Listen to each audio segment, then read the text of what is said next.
Hi అండి.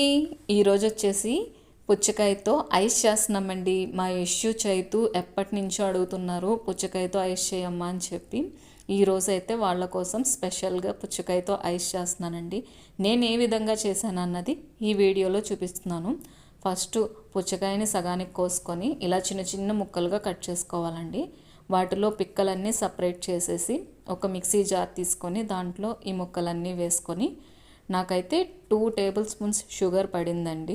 అంటే already sweet ఉంది, అందుకని నేను తక్కువ తీసుకున్నాను అనమాట షుగరు. పుచ్చకాయ స్వీట్ బట్టి తీసుకోండి. తర్వాత మిక్సీ చేసిన తర్వాత దాన్ని వడకట్టుకొని ఇలాగా ఐస్ కంటైనర్లో వేసుకొని స్టిక్స్ పెట్టేసుకోండి.